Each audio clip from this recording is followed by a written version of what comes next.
let's cover the flyaway of Sweetie Cimini. The flyaway of Sweetie Cimini. One morning, I came out with my dogs in the backyard. One morning, I came out with my dogs in the backyard, and for pee potty, and I had Sweetie Cimini on my shoulders, and Sweetie Cimini took off. Like, I thought I had her feathers sufficiently clipped, but I was standing about right here, like around this patio, and she jumped off of me, and I saw her fly.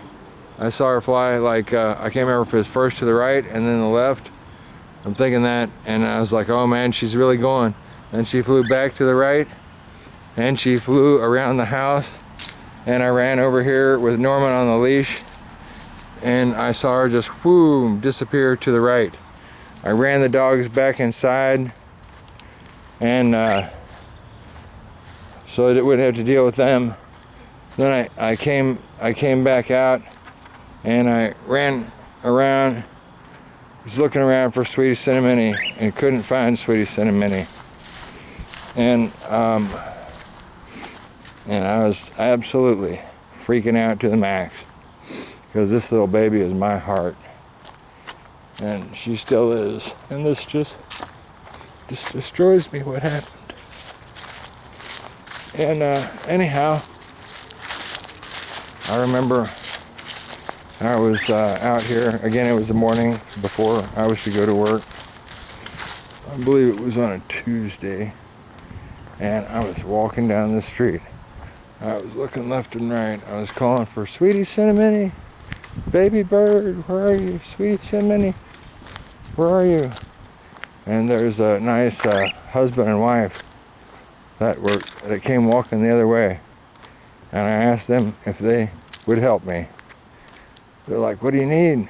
I'm like, my baby bird just flew away. If you just help me, like, you know, extra eyes and ears really help a lot here.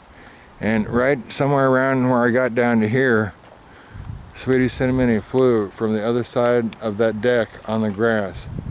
Somewhere over there, she flew, and she headed to the left. And I knew that was her. And I was like, Sweetie Cimini, baby bird, Sweetie Cimini. And she flew. She's flying over here. And oh God, my heart is flying with her.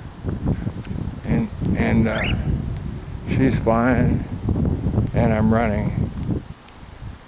And she flew up into a tree. This is the tree right here that she flew up into. She flew up into this tree.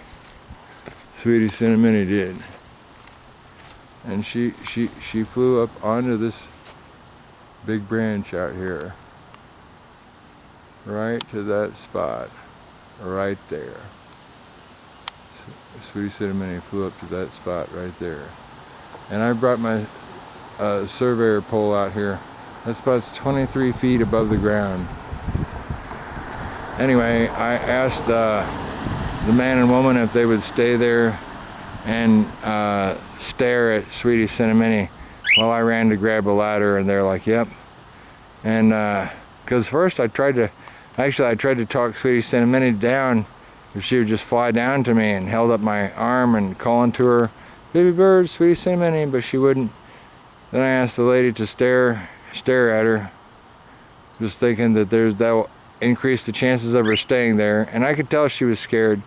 I came back with my 8-foot ladder, put it up against that tree, and I got up there, standing there at that crook there, and I was calling to her, and then I was like, oh, come on, please, Sweetie Cimini. And I was thinking about how I was going to climb this tree, and well, so then I got going, and just on my belly, like a snake, I guess you could say, I did it, centering my weight on the center and going up there. And then I got to this fork here, like, please, Sweetie Cimini, and she wouldn't come to me still. And anyhow, And I went on up there, and I climbed out on that thing, and I remember she was right there, and I was about to reach out to her, and I thought, and I started to, and I realized I'm not gonna have her, and I was like, I don't want to scare her off, and so I talked to her a little bit more. I was talking to her about the whole time as much as I could. Didn't want to tire myself out any more than I needed to. And then I inched myself forward about another 8 inches or something like that, or 6 inches. And then I talked to her, and then I reached out and took hold of her and got her in one hand. And I was, oh, thank you, Lord. And then I slowly climbed back down, now only having one hand. But I was feeling so much better because I had bird in hand. Got down, and the guy helped me. He walked the ladder back, and I walked Sweetie Cinnamon back.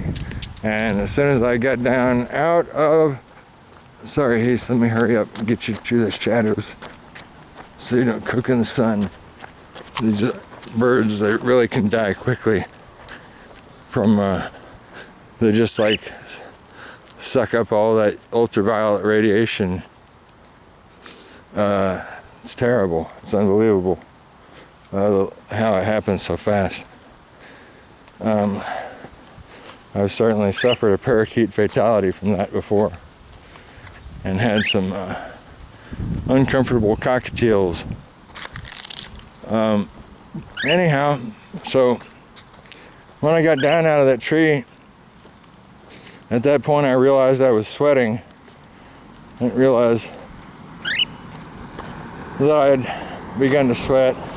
I'm sure I'd tried to suppress any thoughts of myself, and just was only trying to focus on baby bird Sweetie Cinnamon. And anyhow, I was sweating, and I was on the verge of shaking from like muscle exhaustion. And the lady said, "That's one of the most impressive things I've ever seen in my life." And yeah, I wanted to question her about that, but I didn't want to seem conceited, and I also didn't have a lot of energy, and was just focused on keep my bird in my hand, get her inside, and trim her wings down real quick, and take inventory. And I inventoried that she had 5 flight feathers that were significantly intact. Let me get you out of the sun, baby. Sorry. And anyhow, so I took them down to just 1 on each wing. So that was the flyaway of Sweetie Cinnamon, number 2.